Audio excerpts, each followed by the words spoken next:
Muito bom dia, estamos começando aqui mais uma live do Valor, hoje apresentando os resultados da nossa pesquisa Mulheres na Liderança, que traz as empresas que mais se destacaram na promoção aí para a ascensão feminina em seus quadros. Daqui a pouco a gente vai estar debatendo as principais tendências e os desafios para as mulheres na liderança em 2021. E também a gente vai conhecer, no final dessa live, os vencedores dessa premiação. Mas eu gostaria de começar contando um pouquinho o que é a nossa pesquisa. Esse é o segundo ano dessa premiação. Ela é realizada pelo jornal Valor Econômico, o Globo, pelas revistas Marie Claire e Época Negócios. Ela é feita em parceria com a ONG WIL, Women in Leadership in Latin America, e tem a metodologia do Instituto Ipsos. Olha, esse ano foram 162 empresas avaliadas, serão 23 premiadas em 30 categorias, sendo que dentro dessas categorias existem 21 segmentos de atuação. Entre as principais os principais highlights que a gente tem da nossa pesquisa em relação à estratégia, a gente sabe que nas melhores práticas, nas melhores empresas, 66% o tema já é prioridade na agenda dos CEOs.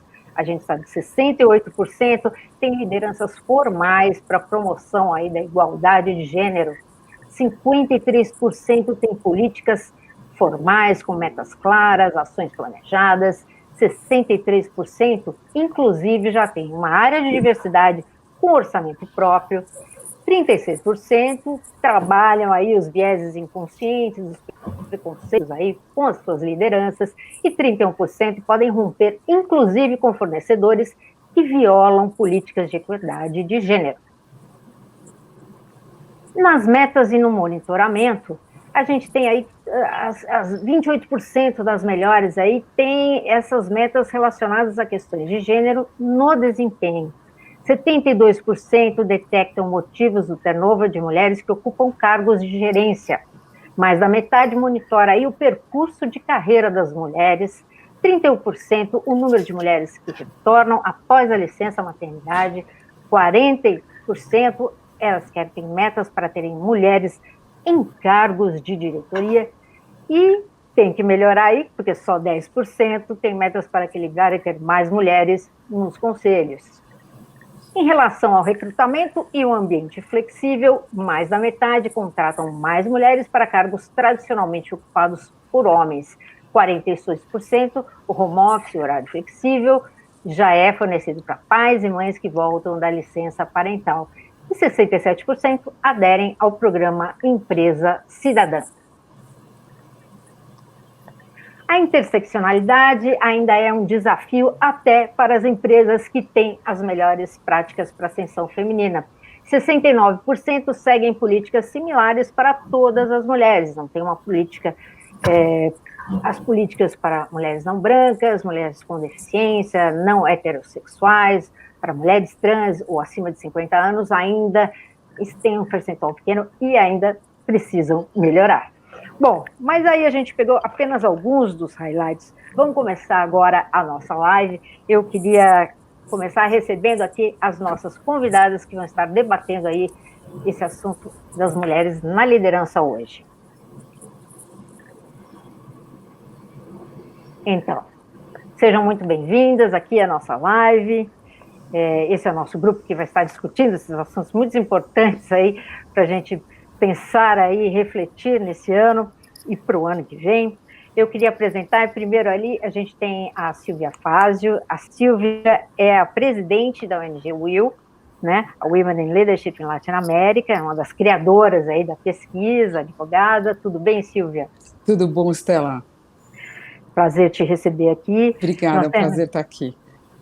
Nós temos também a Priscila Branco, ela é gerente de Public Affairs do Instituto Ipsos, que é responsável aí pela metodologia e aplicação da nossa pesquisa. Tudo bem, Priscila? Bom dia, Estela, bom dia, Silvia, Jennifer, obrigada pelo convite, estou feliz em estar aqui também. Obrigada. E a nossa convidada, última convidada, é a Jennifer Wendling, ela é diretora de RH da biofarmacêutica Bristol Myers Squibb, a BMS, e ela é uma das empresas que participou da pesquisa, né, e que recebeu várias premiações aí este ano. Muito bem-vinda, Jennifer. Tudo bem? Bom, vamos lá. Eu queria começar... Ótimo, bom dia a todos. Deu uma piscadinha e voltou. Tinha delay. Gente, isso aqui é live é assim mesmo. Vamos lá. Então, olhando para os resultados da nossa pesquisa, essa segunda edição, mostra que as empresas, em relação pelo menos à edição anterior, parecem estar aprimorando aí as questões das métricas e dos indicadores aí para promover mais as mulheres nos cargos de liderança. Esse foi um avanço significativo. O que ele representa? Acho que a gente podia, né, vendo de uma maneira geral. Gostaria de comentar, Silvia? Gostaria, Estela, obrigada. Eu acho que um ponto positivo dessa pesquisa, e vale lembrar que foi uma pesquisa feita no auge da pandemia, é interessante ver que as empresas não perderam o interesse em momento algum. A gente estava ali no início do lockdown e as empresas respondendo a esse questionário. É interessante ver que todos os pontos da pesquisa apresentaram uma melhoria. É lógico que a gente vê que ainda tem áreas que são incipientes. Tem algumas áreas, por exemplo, né, você mencionou, somente 10% das empresas apresentam metas, né, tem metas específicas para mulheres na liderança. E desses 10%, mais de 50%, 53% tem metas, mas não tem uma data para atingir essa meta, né? Então, assim, eu diria que isso é onde a gente tem que melhorar ainda, termos metas claras, com um prazo estabelecido, ainda que ele não seja estabelecido, né? Porque metas sem prazo é uma coisa que fica um pouco no ar. Mas, em linha geral, eu acho que o ponto positivo que a gente fica dos resultados desse ano é que todos os dados, pelo menos todos os dados relevantes, melhoraram. Alguns melhoraram mais significativamente, outros menos, mas todos melhoraram. E a gente consegue ver essa tendência claramente analisando pelas políticas. E também, conversando com as empresas, a gente vê que, possivelmente, especialmente, a gente falou aí, você falou das interseccionalidades, né? As interseccionalidades ainda é algo bastante, a gente vê uma dificuldade bastante grande das empresas, e eu vou deixar para a Jennifer, para a Priscila comentarem isso, mas a gente vê que as empresas não conseguem ainda coordenar outras questões com a questão da mulher. Então, por exemplo, a questão da mulher negra, que é uma questão importantíssima. Esse ano foi falado muito sobre isso e a gente vê que, com certeza, existe uma tendência de interesse maior das empresas nessa área, e a gente vai ver uma melhoria para o ano que vem, com certeza, porque já está vendo um monte de iniciativas tomando força aí, mas é ainda incipiente. A gente vê a dificuldade grande das empresas em coordenarem essa interseccionalidade com a questão da mulher, né? A questão da mulher negra, a questão da mulher trans, como coordenar isso, né? Eu até queria deixar isso aqui para a Jennifer. Eu acho que a Jennifer podia comentar, porque eu acho que, inclusive, a criação, né, Silvia, Priscila e Jennifer, de grupos de afinidades, né, que a gente vê crescendo nas empresas, será que isso ajuda efetivamente, né, essas interseccionalidades? Se quiser comentar um pouquinho, Jennifer, como é que funciona lá na BMS essa questão?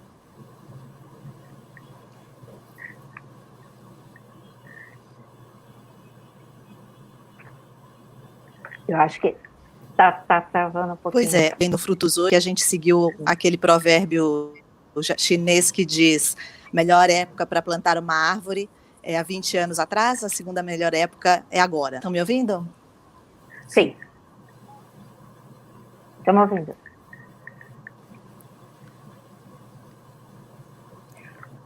Tá. Perfeito. E a gente já vinha há 15 anos ou mais com esses grupos de afinidade, principalmente na questão de gênero. Hoje nós temos 5 grupos de afinidade na Bristol. Aqui no Brasil, são 8 global. Aqui no Brasil temos 5 deles. Além do de gênero, a gente também trabalha a questão racial, LGBTQIA+, a gente trabalha também deficientes e de gerações. E aí, com a evolução do nosso trabalho, a gente começa a aprender a trabalhar essa interseccionalidade para conseguir chegar nesse ponto. Hoje, com as dias entre os grupos e trabalhar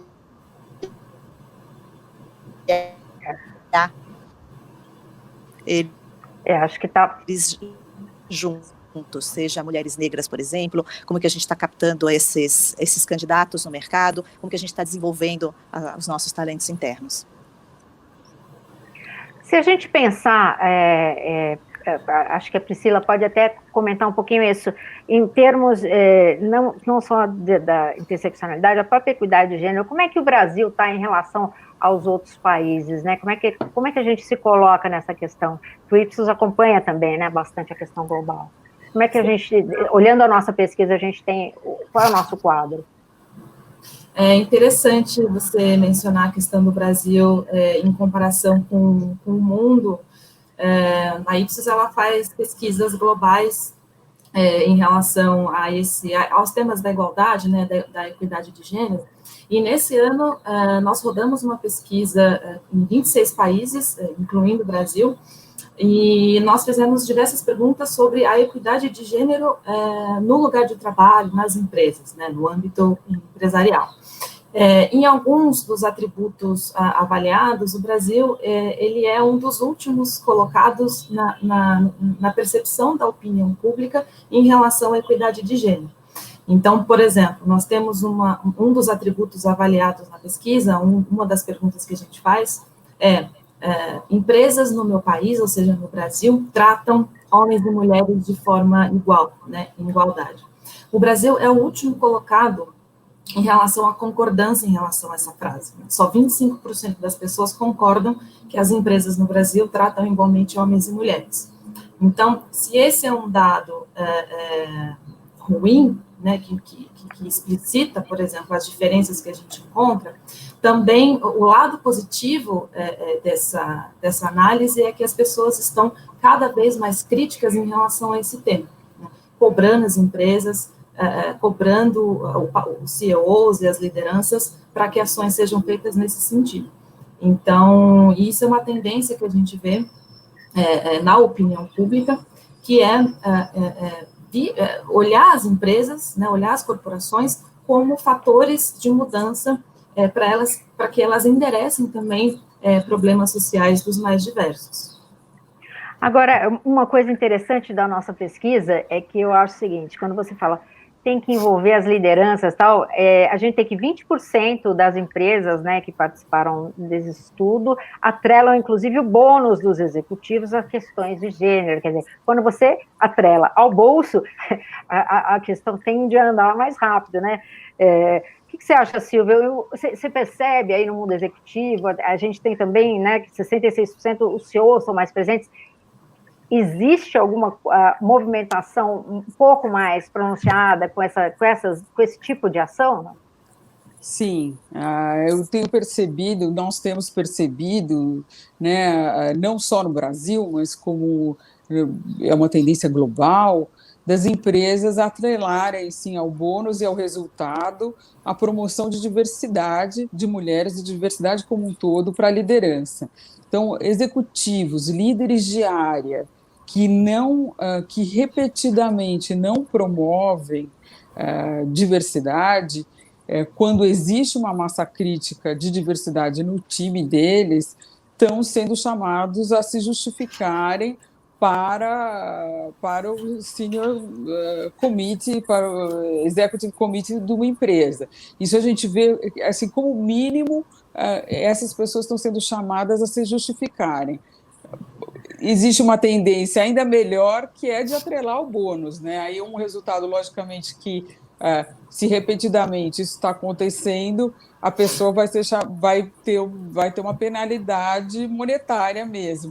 E isso é o que gera resultado, né? Porque quando você efetivamente atrela ao rendimento da pessoa, a pessoa começa a perceber que a empresa leva isso muito a sério. E isso trabalha em conjunto com a gente ter CEOs pessoalmente envolvidos, né?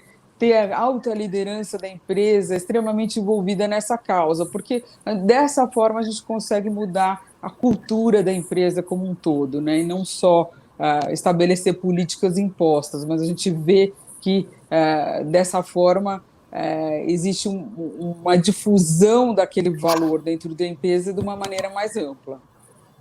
E a gente vê também, né, que a tendência, né, da adoção do ESG, né, ou em português o ESG, Exatamente. no ano que vem, eu imagino que essa seja uma cobrança por melhores práticas, tanto na área ambiental, social, de governança.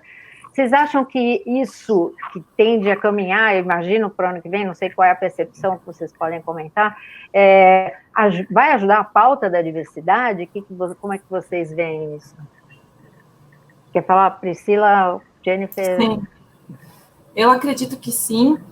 O que a gente está vendo é uma tendência as empresas internalizarem essas ações dentro de suas diretrizes, é o que a gente estava falando agora há pouco, né? O bônus, ele representa uma transformação cultural dentro das empresas, né? Ou seja, é uma migração de um estágio que a gente chama de less bad para o more good. O que é isso? A empresa, ela deixa de simplesmente atenuar a atuação dela, as externalidades, e ela passa, de fato, a investir em impacto positivo, seja impacto positivo social, impacto positivo ambiental. Então, essa é uma tendência que a gente já vê acontecendo, né? E, nos últimos anos, as pessoas estão clamando por transparência. A agenda da transparência e da ética, ela é uma agenda muito forte na opinião pública, principalmente de 2013, 2014 para cá, ela só vem crescendo. Então, ela é urgente, assim como tantos outros temas sociais e ambientais. O meio ambiente também ganhou uma importância muito relevante. Até na pandemia, a gente fez pesquisa a gente tem uma pesquisa que chama What Worries the World, né, o que preocupa o mundo. E o meio ambiente, as pessoas acham que os investimentos no meio ambiente, eles devem ser prioridade quando a pandemia acabar. Claro que o tema da saúde, ele acaba sendo preponderante nesse momento, mas o investimento e o cuidado com o meio ambiente, ele é um tema super relevante na agenda da opinião pública. Então, tudo isso, né, junto com a agenda da transparência e da ética, impulsiona as transformações culturais dentro das empresas. É um movimento que a gente tem percebido aí ao longo dos últimos anos. Agora, o fato das empresas também internamente, né, alocarem mais recursos, a gente vê que as premiadas são empresas que têm investido mais nisso, tanto em ter um orçamento próprio, uma área, uma liderança formal, né, essa formalização dessa presença e da diversidade internamente é muito importante também, né? Sim, e eu gostaria só de relembrar um dado, um resultado muito interessante e importante que saiu na pesquisa, que é uma transição de políticas pontuais, não que elas não sejam importantes, elas são importantes também, mas a gente está vendo uma tendência na pesquisa da passagem de políticas, de ações pontuais para práticas formais, né? Ou seja, metas, planos bem estabelecidos, formação de comitês, as lideranças dentro da empresa, os CEOs, etc., abraçarem essas causas da diversidade, da igualdade de gênero, ou seja, existe um movimento para que se tenha políticas formais, com metas claras sobre onde se quer chegar. Então, eu acho que isso é um dos grandes resultados da pesquisa também. Agora, a pesquisa fala muito sobre a questão, a gente viveu, como a Silvia colocou, né, o home office, né, ele foi, de alguma forma, bastante impactante, principalmente para as mulheres, né, que tiveram que... acumular tarefas em casa, às vezes ser mãe, enfim, não foi uma tarefa fácil. A gente teve uma pesquisa, não sei se vocês tiveram a oportunidade de ver da McKinsey, que falou que uma em cada, eram com 40 mil funcionários lá nos Estados Unidos e Canadá, entre maio e agosto, e falava assim, uma em cada 4 mulheres estava pensando ou em deixar o emprego ou em diminuir a sua jornada. Quer dizer, será que essa agenda, esse home office pode significar um retrocesso aí para a questão da ascensão da mulher no mercado de trabalho, para que ela permaneça? Como é que vocês veem essa questão? Olha, eu sou uma otimista, né, Estela? Mas eu acho que, assim, no longo prazo, agora eu acho que foi muito sofrido, esse ano foi um ano sofrido, particularmente para a mulher, que realmente teve que acumular as jornadas aí, mas eu acho que no longo prazo, isso tem muito a ver com o momento que a gente está vivendo, de inovação, de ESG. Eu acho que as pessoas, as mulheres e as pessoas, em geral, vão perceber, e as empresas estão percebendo, a gente vê os planos de volta das empresas estão tomando em consideração um plano combinado, né, de home office com presencial no escritório. Então, a gente vê essa conciliação entre vida pessoal e vida profissional ficando potencialmente mais fácil. Porque se a pessoa vai ficar 3 dias por semana ou 4 dias por semana no escritório e o resto em casa, ela talvez consiga conciliar melhor as coisas. Então, eu acho que essa ideia de combinar o home office com o presencial, e as empresas também perceberam, acho que no primeiro momento teve aquele entusiasmo, então vamos deixar todo mundo em home office, a gente economiza em aluguel de escritório e tal, e no segundo momento houve imediatamente aquela percepção que não era possível também abandonar completamente o presencial e ter essa interação entre as pessoas dentro da empresa, né? Então, eu acho que isso pode trazer uma agenda positiva para a mulher, porque podemos combinar melhor a vida pessoal. Mas, ao mesmo tempo, isso tem muito a ver com inovação. Eu acho que a questão da mulher na liderança, da diversidade na liderança, tem muito a ver com esse momento que a gente está vivendo de transformação. A gente percebeu que é possível fazer um monte de coisas remotamente, e isso pode favorecer a mulher no longo prazo. Eu acredito que sim. Eu vejo dessa forma, se for, porque a gente vê uma tendência muito grande desse valor dentro das empresas e dentro dos investidores, né, dos stakeholders em geral. Então, assim, as empresas não vão poder abandonar os seus targets, é o que a gente estava falando, né? É uma transformação, não é uma transformação pontual, é uma transformação estrutural. Isso indica o quê? Indica que é um valor de longo prazo, um valor que vai perdurar no tempo, que vai sempre continuar a ser implementado, né? Nenhuma empresa está montando algo hoje em dia só para mostrar, só como uma iniciativa de marketing, é uma iniciativa mesmo para melhorar os números, né? Eu até queria aproveitar para falar que a gente conseguiu, inclusive esse ano, dar um peso maior para o resultado de números, né? E que empresas efetivamente estão tendo mais mulheres na liderança, porque a gente não pode só olhar para as políticas, né? A gente tem que olhar efetivamente para os números. E é isso que, enfim, isso que é o nosso objetivo maior aqui. E os números são realmente, a gente tem 65% aumentaram a proporção de homens e mulheres nas diretorias e vice-presidências, por exemplo. É um número bastante importante, excelente, né? Embora, né, como você mesmo colocou, 40% não indica um prazo para atingir, né, toda essa equidade. Mas, enfim, eu acho que foram dados passos importantes, estão sendo dados passos importantes, né? E quando você falou assim, a questão, por exemplo, a presença pequena das mulheres em conselhos, a gente viu também que esse ano os conselhos começaram a olhar mais, justamente pelo home office, justamente por discutir todas as questões, para questões as quais as mulheres até têm mais afinidade com o tema. Então, assim, eu acho que, de alguma forma, estão abrindo novos caminhos para as mulheres também nessa área, criação de comitês, de pessoas, né? parece que existe um momento que vai vir aqui para frente, né, por conta de toda essa discussão sobre gestão de pessoas, né, que é o que mais se falou nesse ano. Né?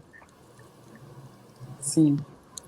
Sim, eu vejo dessa forma, eu vejo de maneira positiva, eu acho que abre uma oportunidade, né? Até essas reuniões virtuais todas que a gente tem, né, elas abrem uma oportunidade, é uma maneira inovativa da gente trabalhar, que abre uma oportunidade para mais reuniões, né? Até um excesso de reuniões às vezes, mas para mais reuniões de diversos comitês que talvez não tinham espaço, não tinham tempo, e agora tem. Né? Então, acho que dessa forma, eu acho que pode ser usada de forma benéfica para a causa da diversidade, sim. Uhum. Olha, a Jennifer voltou aí. Jennifer, você está nos ouvindo bem? Eu queria saber com você, Jennifer, Bem, a não. gente falou Estou ouvindo, mas não bem. Bom, vamos conversando aqui, qualquer coisa você fala que não está ouvindo, tudo bem, a gente... Não, é porque seria interessante a gente saber um pouquinho da BMS, como é que foi essa questão do home office, porque a gente viu nos nossos estudos, por exemplo, muitas empresas tiveram o trabalho ali de repensar até a jornada flexível. Eu vi que a BMS, por exemplo, estipulou um horário lá na hora que ninguém pode fazer reunião, para todo mundo poder cuidar da vida pessoal. Tal e tal hora, fica todo mundo tranquilo. Então, assim, esse tipo de cuidado, né, é uma coisa que faz diferença nesse momento, né? Eu queria que você contasse um pouquinho o que vocês fizeram aí de diferente nesse momento da pandemia. Legal. Sem dúvida, Estela, acho que a palavra cuidado é uma palavra que resume bem o que a gente precisa ter com todos os funcionários nesse momento. E a gente, desde o começo, quando a gente entrou nesse estado de trabalhar remotamente, começou dia 13 de março, a palavra de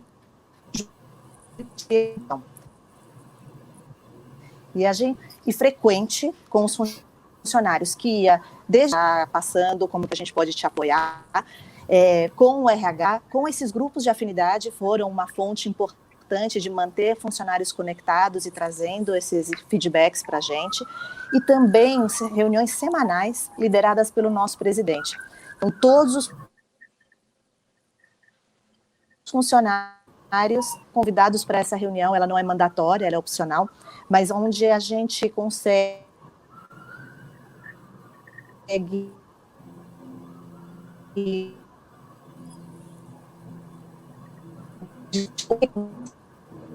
nossos planos de retomada, né, a volta, e sentir isso da organização e sabendo aonde que a gente precisava ajustar a ação, onde a gente precisava inovar. Então, home office já era uma coisa que a gente fazia até 2 vezes por semana. Então, muitas pessoas sabiam mas é muito diferente da situação de hoje, né? A gente agora invadiu casa com as famílias e assim por diante, e as famílias invadiram o trabalho, e assim tornou um equilíbrio.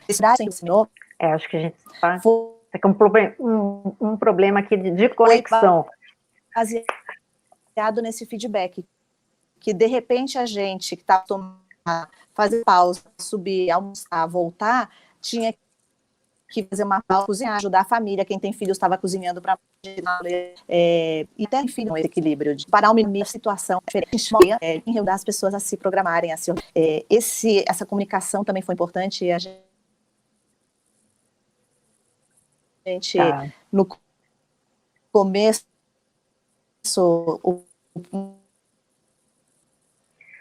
então, nosso presidente usou uma metáfora todo bem. Olha, bom, a gente está com uns probleminhas aí de conexão com a Jennifer, vamos continuar, daqui a pouquinho ela retoma aqui com a gente. 2 questões que eu acho que são importantes na pesquisa, que a gente não falou aqui, é o seguinte: primeiro, treinamento de vieses inconscientes. Isso é uma coisa que está crescendo mesmo, a gente vê mais empenho das empresas com isso, na nossa pesquisa mostra isso.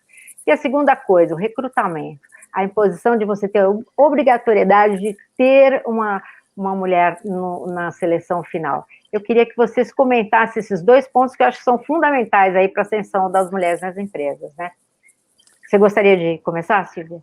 Sim, eu concordo inteiramente. Esses pontos são pontos que a gente viu uma melhoria muito boa.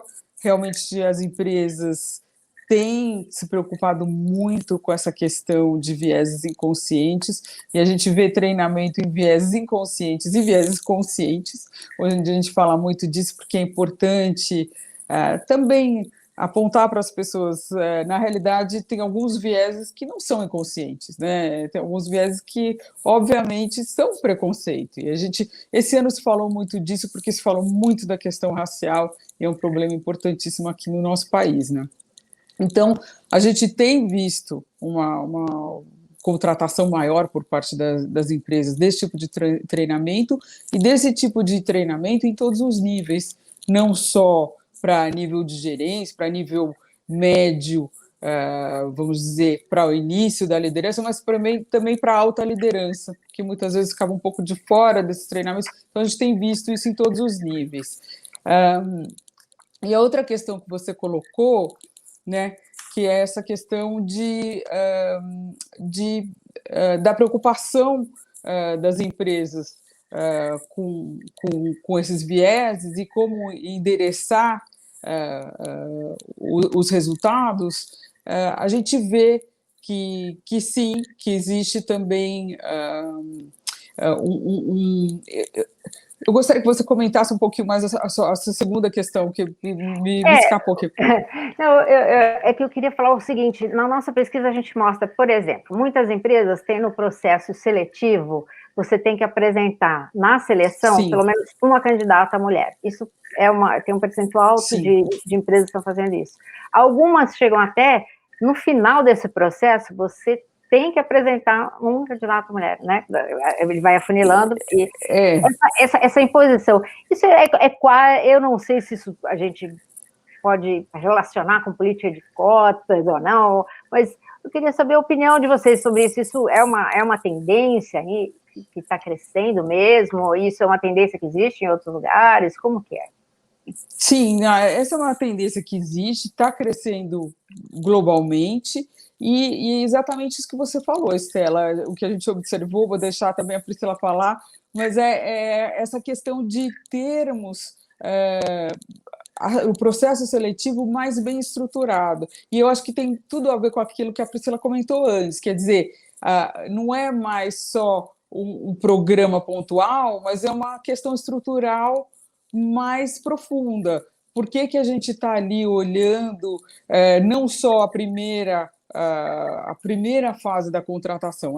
Precisamos ter 50% dos candidatos homens e 50% dos candidatos mulheres. Aí, para a segunda fase da contratação, só passam os homens. Aí não adiantou nada, né? Então, hoje em dia, as empresas estão muito mais bem organizadas, e foi isso que foi observado na pesquisa, e elas prosseguem com esses critérios durante o processo seletivo. Quer dizer, é preciso continuar com um certo número de diversidade ali no processo de contratação até a fase final da contratação.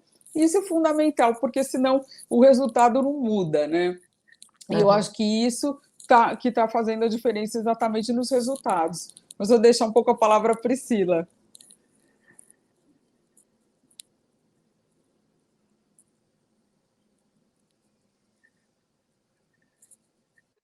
Perdão, gente, eu estava no mudo, tenho feito isso direto. Essa é a frase do ano, né? Já está todo mundo quase no mudo. Eu fechei para não ter barulho aqui, mas vamos lá. Não, eu concordo, sim, eu acho que existe essas práticas afirmativas, não políticas afirmativas que a gente chama, estão sendo cada vez mais presentes em empresas e outras instituições também. É o que você falou, existe uma preocupação de estabelecer isso como uma prática corrente e de sempre, acho que a palavra também pode ser monitorar, né? Então, a partir do momento que a gente implementa uma prática, como é que a gente dá seguimento a ela? Como é que eu monitoro o número de mulheres? Como é que eu monitoro performance? Né? Como é que eu outro ponto importante, por exemplo, de novo, a transparência em relação às políticas salariais, que a gente viu também na pesquisa, né? Então, ou seja, eu quero contratar mais mulheres, eu quero que mais mulheres estejam na minha competência, economia, que elas assumam os cargos de liderança, e isso invoca também toda uma necessidade de se trabalhar com transparência as políticas salariais, né, os aumentos salariais, as promoções e etc. Então, eu acho que políticas que a gente chama de afirmativas nesse sentido, elas são necessárias e visam equalizar uma situação que é dramática no Brasil, infelizmente, mas que a gente está vendo avanços. Inclusive a pesquisa mostra, né, que tem, aqui eu tenho que 56% monitoram o percurso de carreira das mulheres, né, que eu acho que é isso que você está falando. Não adianta você colocar a mulher lá e depois você não monitorar o que está acontecendo. Inclusive a gente pergunta também, né, por que elas deixam os cargos de gerência, né? E a gente teve até uma questão que falava assim, das empresas estarem mais atentas às entrevistas de saída para saber por que elas estão deixando, né? Acho que isso é uma questão importante, né? Assim, há muito tempo a gente ouve, as mulheres quando chegam na fase da maternidade não querem cargos de liderança, porque a liderança vai exigir muito, não existem políticas flexíveis, não existe horário part-time, né, vai ser muito difícil daqui para frente, então existia um êxodo muito grande. Vocês acham que isso está mudando? Como é que vocês têm visto isso? Todas essas políticas que a gente está falando, está impactando na nova geração, principalmente as pessoas que, né, querem ser mães e tal? Eu acho que sim. Isso que você falou de acompanhar o turnover, né? Por que as mulheres estão saindo e por que mulheres líderes estão saindo das empresas?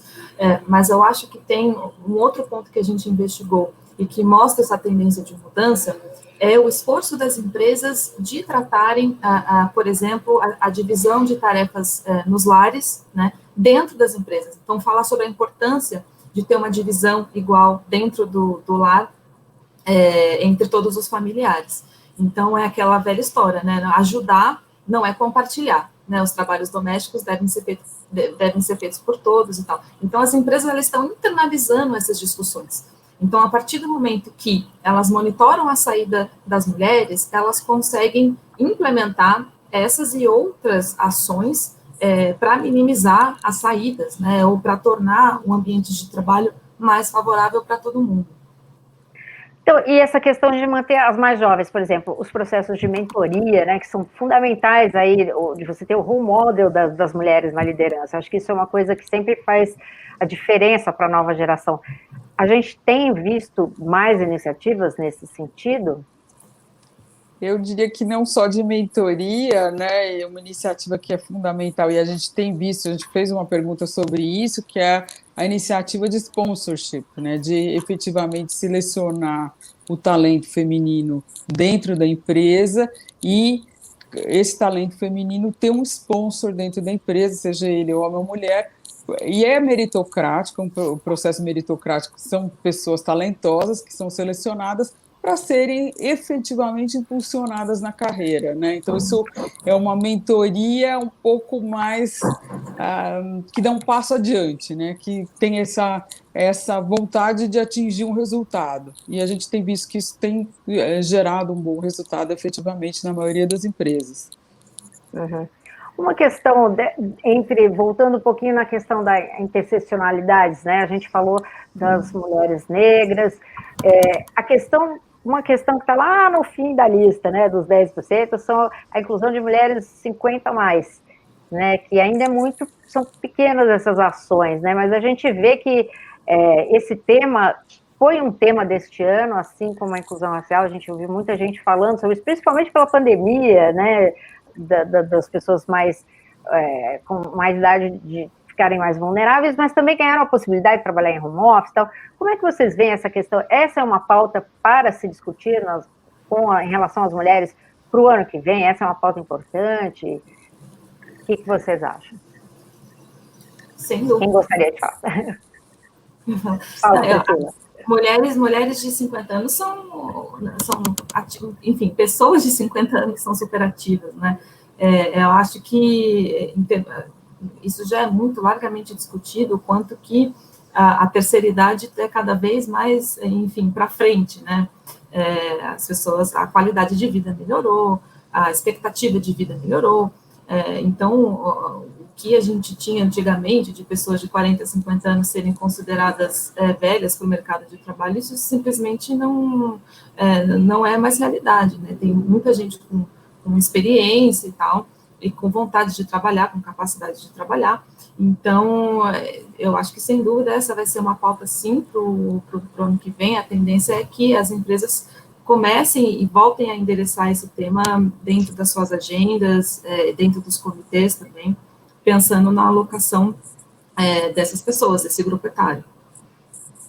Uma das críticas que a gente ouve é que quando as empresas fazem esses planos para a inclusão dos profissionais 50, 60 mais, geralmente não são para os mesmos cargos que eles ocupavam, são cargos mais simples.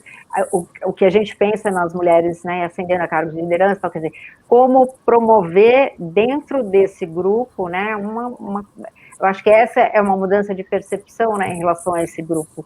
O que você acha, Silvia? Eu concordo, e a gente vê isso acontecer mesmo, exatamente isso, Estela. Até programas, assim, já mais de, eu diria assim, mais de 20 anos atrás, eu tinha um programa da Municipalidade de Londres, nesse sentido de trazer pessoas mais velhas de volta para o mercado de trabalho, e sempre com um pouquinho com esse viés de voltar numa posição inferior à que tinha, né? E por que isso? Essas pessoas estão perfeitamente bem e têm uma experiência, inteligência, capacidade, qualificação, tudo. Então, eu acho que a gente vai viver agora um novo momento de impulsionar a carreira da pessoa que tem mais de 50 anos, né? Então, é uma questão diferente de trazê-las de volta do que se pensou no passado, né? De trazê-las de volta para o mercado de trabalho, mas sim de continuar promovendo a carreira delas depois dos 50 anos, né? Então, a gente colocou essa questão até de uma maneira mais enfática esse ano com relação ao ano passado, justamente por uma percepção, né, de que esse era um tema importante, que existia, sim, um preconceito muito grande no mercado de trabalho para que essas pessoas continuassem a evoluir na carreira.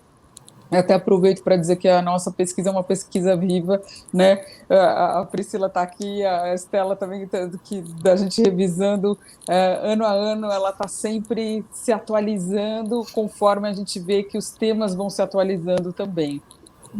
Uhum. Agora, boa parte das empresas, né, que estão na nossa pesquisa, quer dizer, mais da metade, ou a metade, Estela, se tiver... Oi? E elas são multinacionais, né? Então, a gente ainda vê que as melhores práticas ainda estão na mão das grandes empresas e tal. Eu não sei se... Isso o que a gente tira disso? Eu queria até ouvir a Jennifer, mas não sei se a gente está conseguindo aí a conexão, mas essas políticas, elas estão importadas lá de fora, já existem essas empresas estão trabalhando políticas que são só delas, assim, a gente está desenvolvendo uma linguagem para tratar desse assunto das mulheres aqui no Brasil, dá para a gente tirar um extrato disso da nossa pesquisa? O que você acha, Priscila? Bom, eu acho que sim, as práticas que a gente vê acontecendo lá fora estão sendo internalizadas aqui, então você tem um mix cultural, né, de tendências que começam lá fora e que chegam aqui, mas, por exemplo, a gente tem que um pouco mais de 60% das empresas que a gente avaliou na pesquisa, elas são signatárias de pactos globais pelo empoderamento feminino ou pela igualdade de gênero, né? Então, isso facilita também uma homogeneização dessas políticas pelas empresas, né? Quando você tem, por exemplo, as políticas da ONU, dos objetivos do milênio, sendo utilizados igualmente entre as empresas, seja lá fora ou pelas filiais aqui no Brasil, possibilita as empresas de, ao mesmo tempo, atender a uma tendência global, né, ou seja, que já está disseminada em outros países, e, ao mesmo tempo, trabalhar essas tendências localmente, ou seja, como é que eu adapto essas tendências para a minha cultura, né, para a minha especificidade cultural. Então, eu acho que isso é mais uma forma, né, de endereçar essas práticas, de atentar às políticas. Eu acho que a absorção de tendências, ela é uma coisa positiva, né, é sempre importante, claro, às vezes não adianta copiar simplesmente uma ação, acho que tem que pensar na especificidade local, isso é muito importante, porque a cultura, enfim, ela traz essa necessidade da gente pensar como é que isso pode funcionar localmente. Quando a gente pensa em política pública, isso é muito claro, né? Não basta copiar, a gente tem que adaptar para o nosso contexto. Então, eu acho que à medida que, através das multinacionais, através de empresas localizadas em outro país, eu acho que o próprio mercado brasileiro, ele vai se apropriando disso, e essa prática, ela se dissemina, né? Seja empresas nacionais ou até mesmo empresas menores. Quando você cria um movimento de tendência, é quase que natural, né, que outras empresas, que outros lugares acabem abraçando também essas mesmas práticas. E nós temos aí instituições internacionais que contribuem para que todo mundo tenha parâmetros globais. Acho que ter parâmetros é muito importante para ajudar as empresas, para ajudar as lideranças a formular essas estratégias, né? Agora, você falou, né, essa coisa das tendências, de incorporar as tendências, a influência, né, dessas grandes empresas no entorno, né, é muito grande. A gente vê até, por exemplo, um dado da pesquisa que fala de você romper com fornecedores que não sigam as políticas, né, de igualdade de gênero. Quer dizer, qual a importância, né, isso que você está falando, né, de você ser modelo, a tendência, mas assim, de você atuar no entorno, essa questão social. A empresa hoje tem que dar um passo para frente nessa questão social, né, tem que influenciar a comunidade diretamente, né? Eu acredito que sim. É o que a gente estava falando da transformação cultural dentro da empresa, dela internalizar essas práticas. Então, o que isso significa? Significa também estabelecer práticas éticas com os fornecedores, né? Indústrias, por exemplo, a gente vê indústrias aplicando essas políticas de inclusão, de diversidade, de transparência, de proteção ao meio ambiente em toda a sua cadeia produtiva, né? Na outra ponta também, ou seja, pensando nos consumidores, pensando nos funcionários, né? Nós temos uma pesquisa que chama Reputation Council da Ipsos, que entrevista lideranças de corporações, e eles falam, para mais de 70% dos funcionários, é importante que a empresa onde eles trabalham se dedique e se engaje em relação a pautas ambientais e sociais. E a gente sabe que os funcionários são quase os primeiros stakeholders mais importantes de uma empresa, né? Porque são eles que vão levar a bandeira da empresa para fora das portas de lá, né? Então, quando a gente pensa em advocacy, a gente pensa, em primeiro lugar, nos funcionários que estão lá. E para eles é cada vez mais importante que as empresas enderecem essas políticas sustentáveis, digamos assim, né? Sustentável no termo, uma conotação mais ampla. Então, que elas levem essas práticas para toda a sua cadeia produtiva, do começo ao fim. Jennifer, como é que funciona aí na BMS? Vocês têm essa interação com a comunidade, essa atuação mais pública aí da própria empresa? Temos, Tela. E a gente anunciou esse ano, tem poucos meses, um compromisso global de investimento de 300 milhões de dólares para acelerar e expandir esforços, tanto em cuidado de saúde, quanto em diversidade e inclusão. Sendo uma biofarmacêutica, esse lado da saúde, da equidade da saúde, de diminuir essa disparidade na assistência à saúde, é um foco para a gente. Então, esse compromisso é para um investimento nos próximos 5 anos, justamente pensando não só na equidade, e aí a gente tem a equidade de gênero, como a paridade de gênero a gente já alcançou desde 2015, globalmente, mas a gente tem agora um foco na equidade de gênero em cargos executivos, ou seja, altíssima liderança, né, global, também para minorias, quando a gente fala de outras dimensões de diversidade, como negros, hispânicos, isso nos Estados Unidos, mas que cascateia para o Brasil essa mesma prioridade. Quando a gente pensa ao nosso entorno, à nossa comunidade, a gente está falando de ampliar a diversidade de estudos clínicos, por exemplo. Então, a pesquisa clínica, que é realmente base para a nossa ciência, para tudo que a gente vai trazer de inovação, ter certeza de que ela está alcançando também comunidades socioeconomicamente vulneráveis, pessoas que normalmente não têm acesso a participar dessas pesquisas, e como que a gente prepara os investigadores, como que a gente alcança essas pessoas. Mesma coisa com programas de conscientização, de educação sobre doenças, programas de apoio ao paciente para aqueles que não têm acesso aos medicamentos, aos tratamentos, e fechando com uma parte de um investimento adicional para fornecedores que representam diversidade. Então, até 2025, a Bristol vai investir US$ 1 bilhão globalmente nesses fornecedores que são empresas cujos donos são negros ou representantes de uma dessas dimensões de diversidade que a gente trabalha na interseccionalidade, mulheres e assim por diante. Tem muito pela frente aí, vai ser muito bacana de acompanhar. A agenda está cheia, então, para 2021 para frente, né? Totalmente. Bom, eu queria, a gente está chegando, assim, quase ao finalzinho aqui da nossa live, eu queria que, assim, Silvia fechasse, assim, dizendo assim, qual é a sua expectativa para o ano que vem, as mulheres na liderança, o que vai fazer a diferença? Qual é o seu desejo ali para o ano que vem? Olha, um grande desejo que eu tenho é, obviamente, continuar a ver esses números melhorando, ter uma grande adesão das empresas para a participação nessa pesquisa. É muito importante ter essa amostragem boa. E ter essa questão racial. Eu acho que a questão racial esse ano ficou muito clara para a gente, e a gente vê que as empresas estão se preocupando mais com isso, estão investindo mais nisso, né? Por razões trágicas, esse tema foi trazido à pauta de uma maneira muito mais importante, e as empresas estão muito mais atuantes. Então, acho que um desejo que eu tenho, e é um desejo, acho que é realista, é ver números melhores na questão das interseccionalidades, principalmente com relação à situação da mulher negra no Brasil, ver mais mulheres negras na liderança.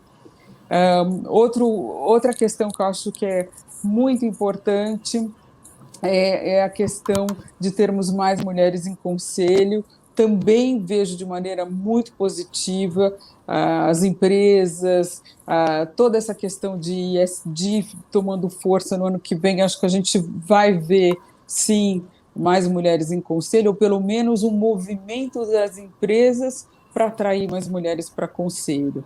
E eu acho que isso vai criar uma transformação dos valores da empresa como um todo, porque é exatamente isso que a gente traz com essa pesquisa, é que a questão de termos mais mulheres na liderança vai transformar o ambiente de trabalho como um todo, porque somente dessa forma a gente vai ter a representatividade que temos na nossa sociedade, né? Uma representatividade da nossa sociedade.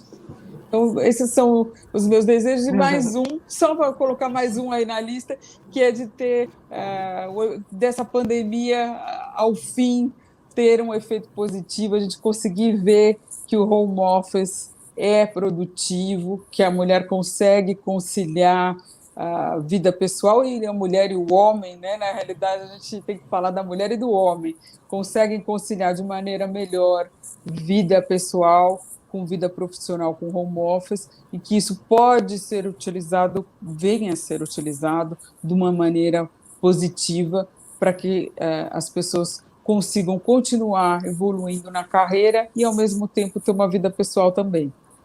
Ok, muito bem. Priscila, quem quiser transformar esse cenário das mulheres na liderança, o que faz? Qual é o seu recado para as empresas? Bom, eu espero também que mais e mais empresas participem da pesquisa. Eu acho que é uma oportunidade delas conhecerem, delas terem um retrato delas mesmas. Então, participar da pesquisa também é isso, né? Enfim, onde que eu estou, como é que eu posso evoluir, onde que eu preciso melhorar. Então, quando a gente tem dados, nós nos possibilitamos tomar ações. Então, eu espero realmente que a participação das empresas só cresça, né, daqui para frente, E assim como a Silvia mencionou, eu também espero ver nos próximos anos um endereçamento maior das questões relacionadas aos marcadores sociais pelos comitês, enfim, pelas lideranças dentro das empresas. Muito bem, muito obrigada. E Jennifer, agora eu queria que você dissesse, você como uma executiva líder da BMS, que inspira muitas jovens aí que querem seguir a carreira das mulheres na liderança, qual é o seu recado para quem está começando a carreira e que quer chegar na liderança feminina? Legal.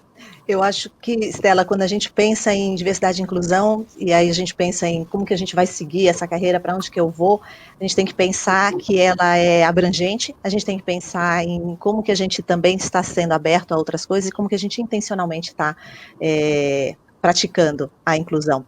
Então, aqui na Bristol a gente usa uma frase que é: se você não estiver intencionalmente incluindo, você pode estar acidentalmente excluindo alguém. Então, quando a gente está olhando esse começo de carreira, perceba o espaço que você está ocupando, perceba se você não está, sem querer, né, sem intenção, excluindo alguém, porque a gente cria ao nosso redor essas ondas positivas de inclusão e a gente pode trazer o nosso verdadeiro eu. Eu acho que o recado é: não tenha medo de trazer o seu verdadeiro eu, ele enriquece a organização e é isso que a gente está buscando. Muito bem, muito obrigada. Bom, gente, muito obrigada. Eu queria agradecer muito a vocês, a Silvia, a Priscila, a Jennifer, pela participação, pelo tempo aí dedicado a essa conversa. E agora eu quero convidar vocês para conhecer, finalmente eu prometi, e sim, no fim dessa live nós vamos agora apresentar a lista das empresas vencedoras da nossa premiação deste ano.